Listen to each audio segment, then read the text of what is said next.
Everyone, Chris with Doc's Diesel. Today we're doing an oil change on this 18 Ram here with the Cummins in it. We got the premium Doc's oil filter and the heavy duty synthetic Doc's Diesel oil. So we got the truck up on the lift. We're gonna pop this oil drain plug to do the oil change. You're just gonna need a 3/8 ratchet for this guy.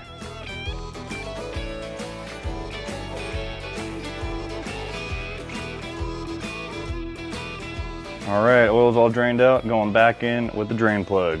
Now these things don't need to get absolutely cranked. They torque to about 40 foot-pounds, so don't over tighten this and screw the next guy.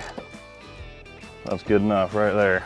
Now on to the oil filter. The oil filter on these Cummins are in a little bit of a tricky spot, but luckily the Ram engineers got us a little window here to access it, so it's not that horrible.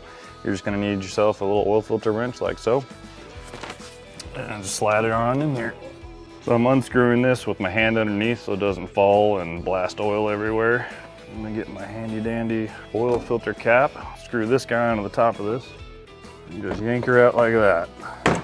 Didn't spill any oil anywhere.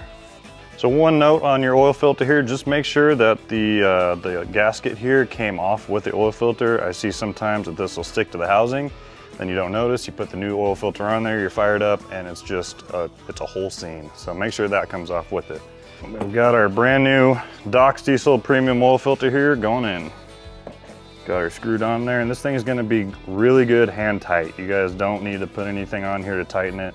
The oil is going to expand that rubber and it's gonna make a tight seal. So if you tighten it and then that expands, you're never getting it off. So pro tip there, we got the oil filter on.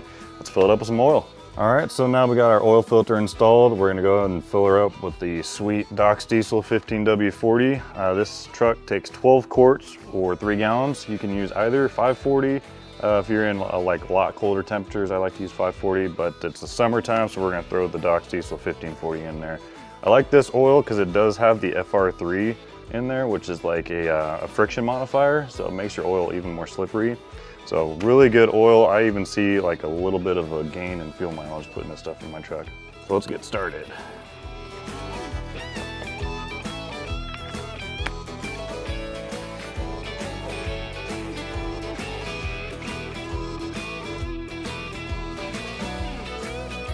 Throw the cap back on and we're all set. And that's that for the oil change. For more tips and tricks, follow along and stay tuned.